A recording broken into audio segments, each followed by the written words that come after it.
2026 চনত আৰু আমি মেঘালয় নেযাওঁ বুলি ভাবি যদি অসমখনকে এক্সপ্ল'ৰ কৰোঁ তেতিয়া কেনেকুৱা হয়।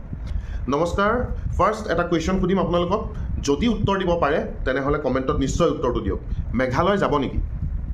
বৰ্তমান এই প্ৰশ্নটোৰ উত্তৰ ভাবাৰ আগতে মনলৈ আৰু এটা কথা আহিব যে বৰ্তমান মেঘালয় যোৱাটো কিমান ছেফ। খাচী ষ্টুডেণ্ট ইউনিয়নৰ যি প্ৰটেষ্ট বা যি ৰেলী ওলাইছিলে তাত আমাৰ অসমৰ যি চালকসকলে টুৰিষ্ট লৈ গৈছিলে সেই চালকসকলৰ বাহনকেইখনৰ ওপৰত কৰা যি অত্যাচাৰ সেয়া কেতিয়াও মানি লোৱা নহ'ব।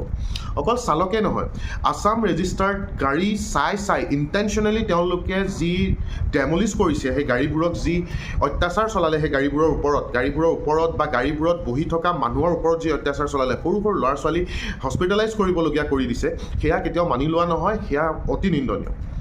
তাৰ কাৰণে মই আমাৰ অসম চৰকাৰক এটাই ৰিকুৱেষ্ট কৰিব বিচাৰোঁ যে আপোনালোকে মেঘালয় চৰকাৰক প্ৰেছাৰাইজ কৰক যে এই যি হিংসাত্মক ঘটনা ঘটি আছে, আজি প্ৰথম ঘটা নহয়, এইবাৰ প্ৰথম ঘটা নাই, বছৰে বছৰে ধৰি যি ঘটি আছে, যি চালকৰ ওপৰত অত্যাচাৰ চলাই আছে, অকল চালকেই নহয়, মেঘালয়ত অসমৰ যি মানুহে কাম কৰে তেওঁলোকৰ ওপৰতো যি অত্যাচাৰ চলাই আছে, সেই অত্যাচাৰখিনিৰ ওপৰত যাতে একশ্যন লয় তাৰ বাবে অসম চৰকাৰে মেঘালয় চৰকাৰক প্ৰেছাৰাইজ কৰিব লাগে।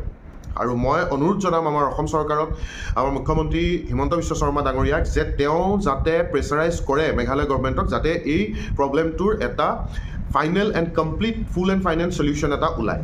আৰু নেক্সট পইণ্ট, মই এইটো নকওঁ যে গোটেই মেঘালয়খনেই বেয়া বা গোটেই খাচী ট্ৰাইবটোৱেই বেয়া। 10-15 বা 100 জনে কৰা কাণ্ডক লৈ আমি গোটেই মেঘালয়ক দুখ দি লাভ নাই বা গোটেই খাচী ট্ৰাইবটোক দুখ দি লাভ নাই, মই দুখ দিয়া নাই। মই ক'ম যে আমি নৰ্থ ইষ্টাৰ্ণ হিচাপে সকলোকেইখন ষ্টেট মিলি থাকিব লাগে। কিন্তু এই 2026 চনত মই অসমবাসীলৈ এটাই ৰিকুৱেষ্ট কৰিম যে এই 2026 চনত আৰু আমি মেঘালয় নেযাওঁ বুলি ভাবি যদি অসমখনকে এক্সপ্ল'ৰ কৰোঁ তেতিয়া কেনেকুৱা হয়। অসমত আপুনি ভাবিছে নেকি সেউজীয়া পাহাৰ নাই, জলপ্ৰপাত নাই, ঝৰ্ণা নাই, ভাল হোমষ্টে নাই, ভাল হোটেল নাই, থাকিবলৈ ভাল জেগা নাই বুলি? আছে। আপুনি ডিমা হাছাও যাওক, উমৰাংচু যাওক, কাৰ্বি আংলং যাওক, ডিফু যাওক, হাফলং যাওক, সকলো এই জেগাবিলাক এক্সপ্ল'ৰ কৰক এই 2026ত। মোৰ অসমবাসীলৈ এইটোৱে অনুৰোধ যে এই 2026টোত যদি আমি মেঘালয় নেযাওঁ বুলি কওঁ, মেঘালয় বয়কট কৰোঁ বুলি কওঁ, মই মেঘালয়ক বেয়া পাই বা খাচী ট্ৰাইবক বেয়া পাই বা সেইটো কাৰণে নহয়, কিন্তু অসমখনো এক্সপ্ল'ৰ কৰাটো ইম্পৰ্টেণ্ট। মেঘালয় চৰকাৰৰ মেইন ইনকাম চ'ৰ্চটোৱে হৈছে টুৰিজিম। আমি বেলেগ ৰাজ্যৰ পৰা আহে, অসমৰ গাড়ীয়ে নিয়ে সেইটো পিছৰ কথা, কিন্তু অসমবাসী যদি নিজে আমি এই 2026 চনত আৰু মেঘালয় নেযাওঁ, আমি অসমখন এক্সপ্ল'ৰ কৰিম বুলি ভাবি লওঁ, তেনেহ'লে কেনেকুৱা হ'ব আপোনালোকে মোক নিজে জনাবচোন এবাৰ কথাটো কমেণ্টত।